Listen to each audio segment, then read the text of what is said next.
commencer avec les dernières informations sur l'enquête du Louvre. Des arrestations ont eu lieu ce matin. Plusieurs suspects ont été interpellés. On va tout de suite écouter la procureure Laure Bécaud qui était sur RTL ce matin.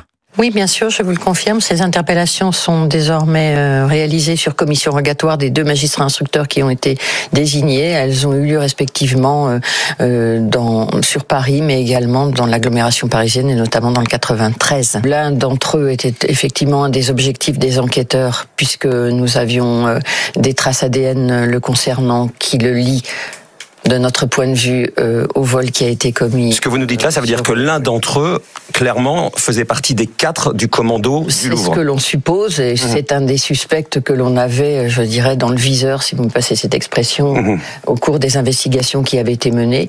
Quant aux autres personnes qui sont placées en garde à vue, ce sont des personnes qui peuvent éventuellement nous renseigner sur le déroulement de ces faits. Donc 5 suspects ont été interpellés hier soir en région parisienne, notamment en Seine-Saint-Denis, et placés en garde à vue. L'un est soupçonné de faire partie donc des 4 principaux suspects présents au Louvre le 19 octobre. Des traces d'ADN le concernant ont donc été révélées. Bruno Pomar, vous êtes en ligne avec nous sur Europe 1. Alors l'enquête progresse suffisamment vite selon vous ? Ah oui, absolument. Écoutez, même si ça fait 1 semaine que tout ça a démarré, on peut voir que effectivement le travail des enquêteurs, je pense évidemment à la BRB, mais surtout à la police technique et scientifique qui a fait un travail qui est considérable, parce que grâce à eux, on a réussi à avoir de l'ADN déterminant, on dit. Alors, ça veut dire quoi déterminant? Tout simplement de l'ADN qui permet de vraiment trouver l'individu à qui appartient cet ADN. Et effectivement, ça a été payant. Donc pour les enquêteurs, c'est un moyen de faire avancer bien plus rapidement cette affaire, et on le voit puisque après ces 2 interpellations, 5 autres interpellations ont lieu hier, et donc c'est je dirais pas le jackpot total comme on dit, mais c'est très très bon pour l'enquête. Maintenant, l'important c'est de pouvoir retrouver ces bijoux. Oui, c'est ça, les bijoux, on les attend toujours. Qu'est-ce qui vous marque, vous, Bruno Pomar, vous qui êtes ancien policier du RAID, qu'est-ce qui vous marque sur le déroulé de cette enquête? Est-ce que c'est peut-être, comment dirais-je, une équipe de bras cassés, ou bien au contraire, peut-être une équipe de grands professionnels? Qu'est-ce qui vous marque à propos de cette enquête? Écoutez, un mix des deux, Christine, un mix des deux. Il y a des gens expérimentés, on l'a vu, les gens qui ont 34 et 39 ans sont quand même des gens connus du grand banditisme, fichés, etc. Donc, sont habitués à ce genre de délit, de fait. Donc, c'est important. Et en même temps, avec un mix de petites mains, effectivement, d'après ce que dévoile, je dirais, en partie la procureure. Donc, c'est un mix de tout ça qui, encore une fois, permet, et si on a entre guillemets, des bras cassés, moi j'appelle ça les pieds nickelés d'ailleurs, comme on l'a vu sur la crypto-monnaie, c'est intéressant parce que ces gens-là commettent souvent des erreurs, même les plus gros braqueurs d'ailleurs, puisqu'on le voit bien par rapport à ce qui s'est passé sur la fin de ce braquage d'objets qui a fait que on a pu, encore une fois, faire intervenir la police technique et scientifique de façon très efficace. Autre question, Bruno Pomar, ce musée le plus visité du monde, dans la ville la plus visitée au monde, dans le pays le plus visité au monde. Qu'est-ce que cela dit, Bruno Pomar, selon vous, de la sécurité de ce musée, la sécurité de ces bijoux de la couronne? Et on en parlera avec Marc Menant et Eric Tegner dans un instant. Écoutez, moi, je savais qu'il y avait des failles parce que, évidemment, étant dans ce milieu de la sécurité, j'ai toujours des informations de ci, là, mais je pensais pas que c'était à ce point, pour tout vous dire. Donc, effectivement, il y a une reprise en main de l'ensemble des responsables au plus haut niveau. On a vu qu'il y avait des communiqués et des interventions des uns et des autres. On a vu que Rachida Dati, la ministre de la Culture, elle admet finalement des failles. Notamment. Oui, elle a mis un petit peu de temps, mais effectivement, même la présidente, Laurence Descartes, qui a mis un peu de temps à accuser le coup, comme on dit, ou je sais pas. Mais bref, il y a un travail considérable à remettre en place en matière de sécurité active sur ce musée, avec de la caméra dernière génération, avec des équipes de sécurité renforcées, et non pas un commissariat de police, comme on l'a entendu, qui est une stupidité sans nom, puisque que les policiers sont dans le secteur et patrouillent quand même, malgré ce qui s'est passé. Bref, donc il y a un gros travail à remettre en place, mais effectivement, c'est atterrant pour l'image de notre pays, c'est atterrant parce qu'on nous a volé des bijoux exceptionnels qui relatent notre histoire de France. Oui. Donc On en parlera avec Marc Menant dans un instant. Est-ce que vous croyez, Bruno Pomar, à l'hypothèse d'une ingérence étrangère qui avait été évoquée rapidement, peut-être les Russes? C'est souvent, on annonce souvent le mot russe, on avance souvent le mot russe. Est-ce que vous y croyez peut-être à cette hypothèse? Non, c'est très à la mode. J'ai l'impression qu'à chaque fois qu'il y a quelque chose, on nous explique avec la crypto aussi. À chacune des occasions, compte tenu des relations un peu tendues que nous avons avec la Russie, on nous explique que les Russes essaient de nous déstabiliser avec ça.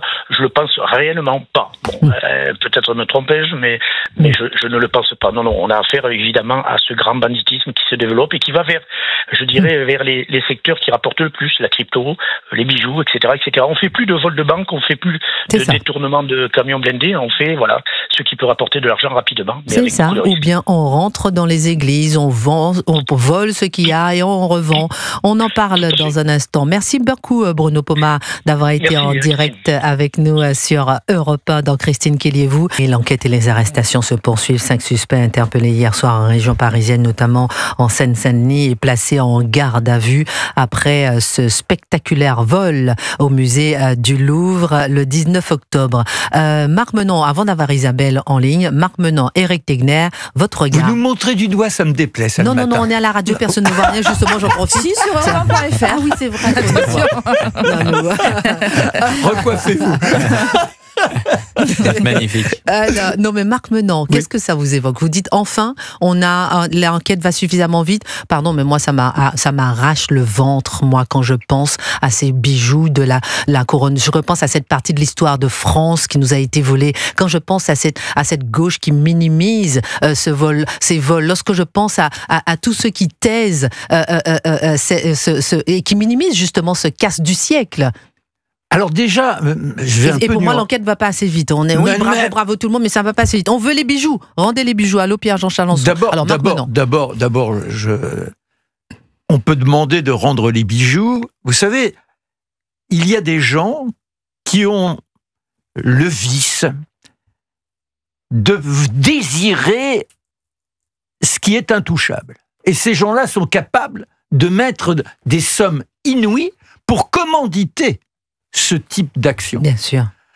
Il y a eu à Paray-le-Monial, il y a 3 ans, un trésor inestimable qui a été dévalisé comme ça. On a arrêté relativement rapidement 5 personnes qui aujourd'hui sont en attente de jugement, mais on n'a pas retrouvé les bijoux. Si vous avez quelqu'un qui donc contacte des membres du grand banditisme et qui dit voilà, moi, je rêve d'avoir tel trésor. Et que ensuite, vous avez les rois de la gamberge qui choisissent leurs petites mains particulièrement habiles, là, il faut leur reconnaître, dans un monde où on sort le couteau pour avoir un paquet de bonbons. Ces gens-là ont quand même eu l'audace invraisemblable de se précipiter en un lieu sans avoir la moindre menace sur quiconque. Alors, je suis pas leur avocat, mais disons que ça mérite des circonstances atténuantes dans ce monde de violence. Après, revenons à ce trésor invraisemblable. Oui, ensuite Isabelle nous attend, Michael nous attend, Éric Tegner nous attend. Mais revenons à ces trésors invraisemblables. Marc Menant. Oui, on est là dans la créativité la plus exceptionnelle. On est avec des gens qui dépassent le savoir-faire, c'est cette capacité de l'homme à se retrouver devant la pierre et à la ciseler, à lui donner une âme. Car c'est ça, un bijou, c'est pas un objet qui a été travaillé. J'ai rencontré hier soir une femme qui s'appelle Sylvie King. Je ne sais pas si elle m'écoute. Sa spécialité, c'est le verre. Quand je vois comment en France, on a ses spécialités, ses particularités dans la restauration, dans le verre, dans le matériau, moi, ça me touche de voir qu'on a ces trésors de France et qu'on laisse voler des bijoux. Éric Tegner... Mais on peut pas dire qu'on laisse voler. Si, on laisse voler mais la sécurité. Je suis désolée, on refait des cuisines à 500 000 euros. Au lieu de mettre ça sur la sécurité, Marc Menant. Ne me grondez point. Si, je vous gronde. Non, je suis désolée, ça ne fait pas partie des priorités. Ça sent, Marc. Ça ne fait pas partie de la priorité, la sécurité. Mais non, mais Relisez Fantomètre, on disait déjà qu'on pouvait voler ses bijoux. On pouvait pas Je vous coupe la parole. On ne pouvait pas s'évader d'Alcatraz, et vous avez des individus qui ont réussi à s'évader d'Alcatraz. On ne pourra jamais avoir une sécurité à 10 000%. On aurait pu mieux faire, Marc Menon. Éric Tegner, j'arrête Bon, maintenant. après, c'est. Arrêtez la censure, camarade. La censure, Éric Tegner. Après ces 5 minutes d'apologie du grand banditisme par Marc Menon, Chacun sa on va parole, revenir un peu au chacun bas, son parce avis. que heureusement Christine, vous l'avez coupé. Bientôt, il allait nous expliquer que c'était les nouveaux Robin des Bois, qu'ils allaient redistribuer ça aux pauvres dans les banlieues du 93. Exactement. Merci Éric Tegner. Rentrez vos armes. Moi, ce que je constate, c'est qu'on est totalement humilié. C'est-à-dire que ces gens-là, c'est ni Thomas Crown ni Arsène Lupin. Ils ont mis des traces d'ADN en voiture, en voilà absolument partout. J'aime bien ce mot, ils se font quand même humiliation. prendre aujourd'hui. Mais oui, mais c'est ça qu'on voit.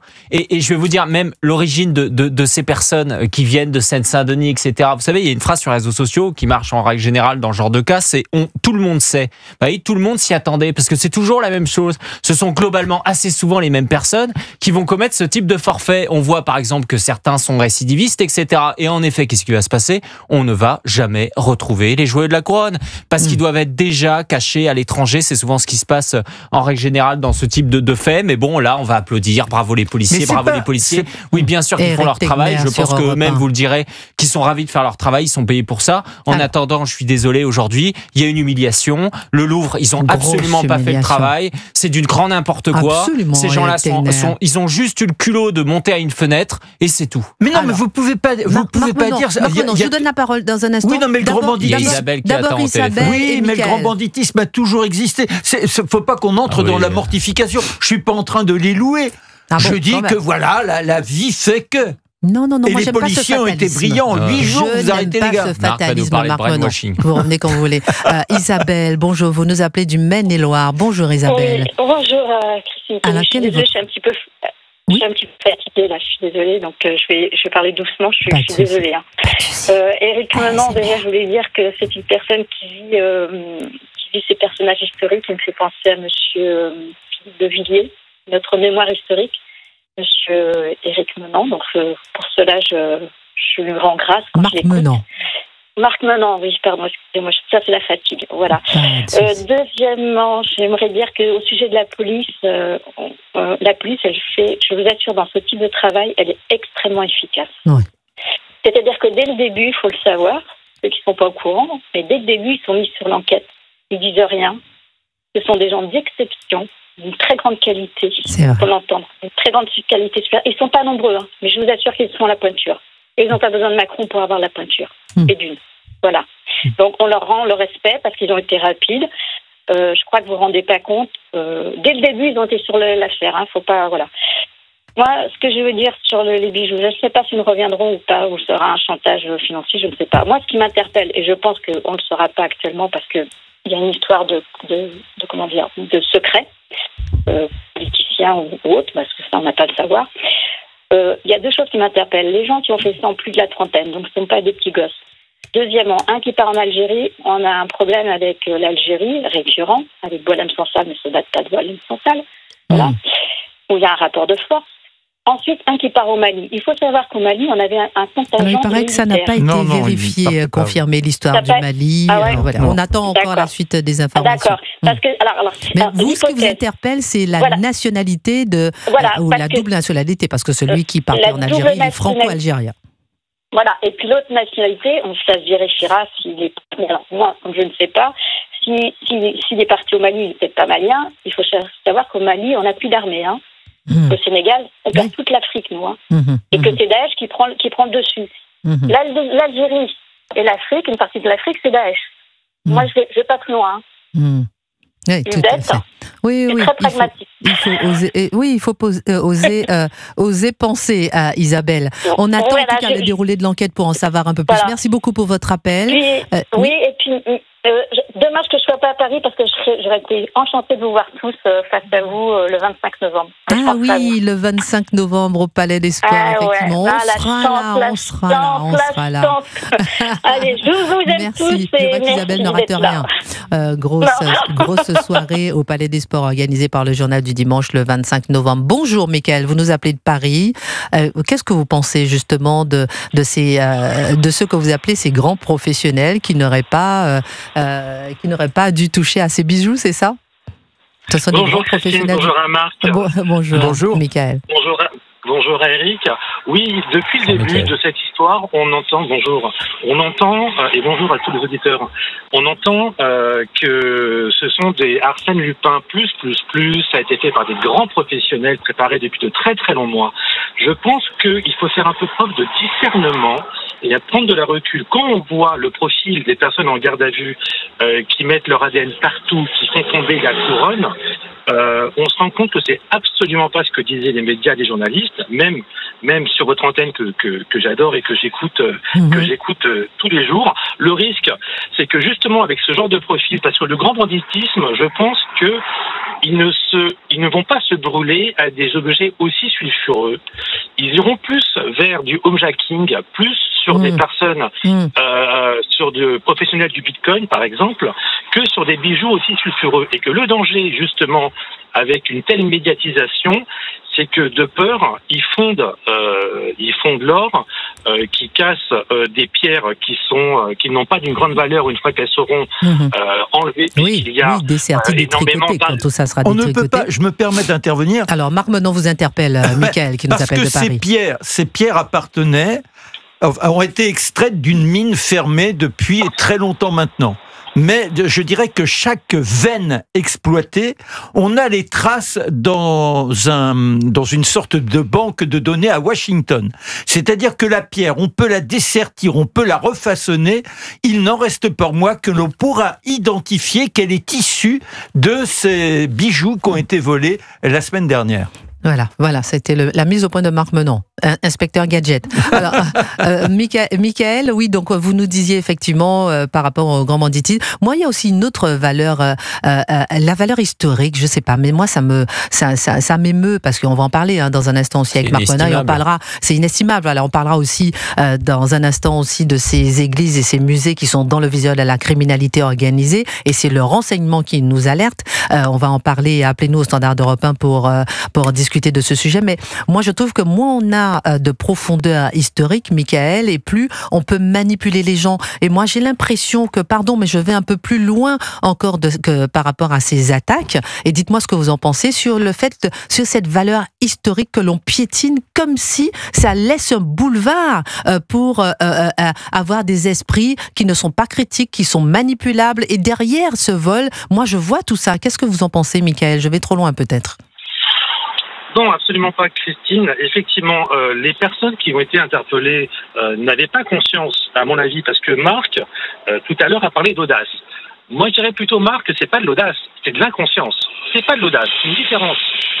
C'est de l'inconscience de la part de ces personnes-là. Par contre, les commanditaires qui sont derrière, eux, savent très bien ce qu'ils faisaient, savent très bien ce qu'ils touchaient. Alors après, Christine, effectivement, qu'il y ait un lien, que ce soit une puissance étrangère pour déstabiliser et décrédibiliser la France encore un petit peu plus, on n'en est pas là, allons-y encore, on n'est pas après. Ou que ce soit un collectionneur qui veut enrichir. Effectivement, vous voyez, mais Marc, c'est pas de l'audace. Pour moi, c'est de l'inconscience de la part de ces premières mains qu'on a fait passer pour des Arsène Lupin plus. Mais non, mais je sais pas ce que vous en pensez, Marc. Marc Menon vous répond sur Europe. Moi, on va pas demander à un bandit, quel qu'il soit, d'avoir une morale. Il vole. En général, de toute l'histoire, moi, je me suis fasciné, j'ai lu énormément sur tous ces gens qui, au long des siècles, ont été soit les voleurs de pommes, soit ceux qui braquaient, ceux qui, dans les forêts, étaient là en attente, tels des vautours, pour se jeter sur le passant, d'où ils venaient, etc. Marc Menon, les trois quarts étaient des incultes. Transformés en Robin des Bois, comme disait oui, non, mais ce sont des gens qui sont incultes, oui. Et alors, quand je dis ils ont d'audace, faut quand même être gonflé pour aller mener l'opération telle qu'elle s'est déroulée. Et en réalité, quand on dit, oui, ils ont perdu la couronne. Et là, il faut saluer les policiers aussi. C'est-à-dire que l'action, elle a été minutée. On a vraiment le chronomètre. Ils ont mis 7 minutes et 30 secondes. Et les policiers étaient déjà sur place. C'est-à-dire qu'ils ont jailli au bout de 3 minutes. C'est ce qui fait qu'ils ont été obligés de fuir, de décamper, de décaniller à toute vitesse.